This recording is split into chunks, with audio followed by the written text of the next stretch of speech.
তৃণমূল কর্মীকে গুলি করে খুন করা হয়েছে এবং তিনি ঘটনাস্থলে গিয়ে বলেছেন যে আইএসএফ দুষ্কৃতী যারা তারা এই কাণ্ড ঘটিয়েছে এবং সরাসরি আপনার নাম উল্লেখ করে বলেছেন যে আপনার মদতে এই ধরনের ঘটনা ঘটেছে। কি বলবেন?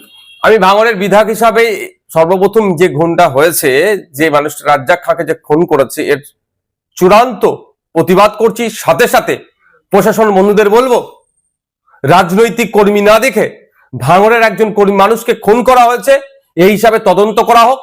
যে বা যারা যুক্ত একটা ওনা ছাড় পায়, তাদের সর্বোচ্চ শাস্তির ব্যবস্থা করা হোক।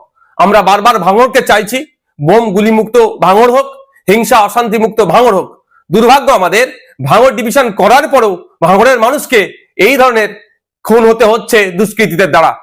এখন শওকত মোল্লা সাহেব রাজনীতি করছেন, তিনি আইএসএফ কে আমাদেরকে দেখে দেওয়ার চেষ্টা করছে। কিন্তু শওকত সাহেবের যদি আমরা প্রিভিয়াস রেকর্ড দেখি, সেই রাজ্জাক সর্দার থেকে শুরু করে মানিক পাইক থেকে শুরু করে বিভিন্ন সময় আমরা দেখেছি খুন করেছে তাদের দলের লোকেরা, তারাই যুক্ত থেকে অন্যদেরকে, তাদের দলের প্রথম সারির নেতাদেরকে সাইড করেছে। সেই জাহাঙ্গীর খান চৌধুরী থেকে শুরু করে এই ধরনের অনেক আছে।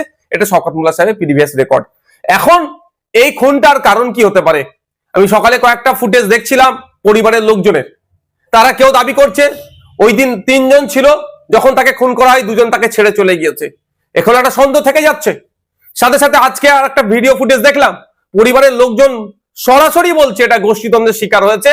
এবং বাস্তবিক কথা, আমি যতটুকু খোঁজ নিলাম, ওই অঞ্চলে ওই যেখানে বাড়ি যে ছেলেটিকে খুন করেছে, ওখানে আইএসএফ বা বিরোধীদের সাথে ওর সম্পর্ক খুব একটা খারাপ ছিল না।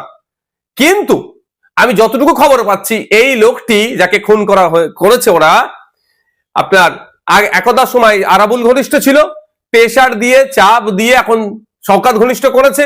এবার এই সুযোগটা কে নিয়েছে, এটা তদন্ত সাপেক্ষ।